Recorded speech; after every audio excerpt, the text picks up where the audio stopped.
Bertelsmann is a large media services and education conglomerate.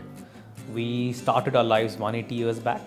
We have businesses in about 50 plus countries. The first one is privatization of education.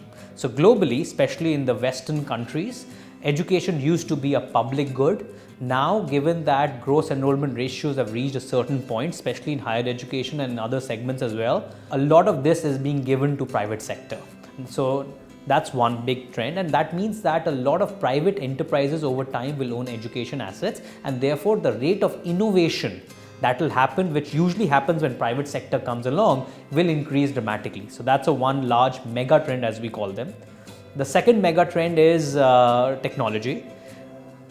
Education has been very simply been at the static level for the last 100 to 100 years, till a point that today technology is transforming education, and WizIQ is one such example. What is happening in the education space? Online is one, technology is another, looking at pedagogy is another. So there are various things within the technological space that is transforming education. Number three is the entire mismatch of demand and supply in education globally is a third big mega trend.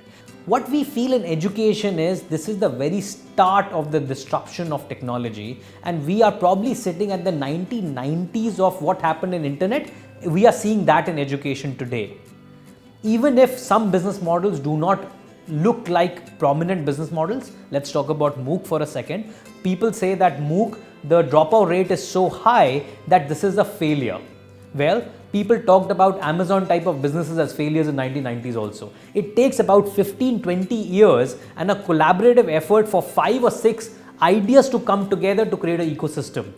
We feel that education, this is happening now. So I'm very certain that by the time, let's say 2025 or 2030, education will not be delivered in the same fashion as we are used to, as you and I are used to seeing, and it would be a different kind of concept happening, and technology will play a significant role. Now, whether it happens in version 1 as of today, or it happens in version 2, which could be 10 years down the line, that's anybody's guess, but I think we are sitting on a major revolution, and the kind of businesses that are coming up today, they are just the tip of the iceberg. We have not even scratched the surface.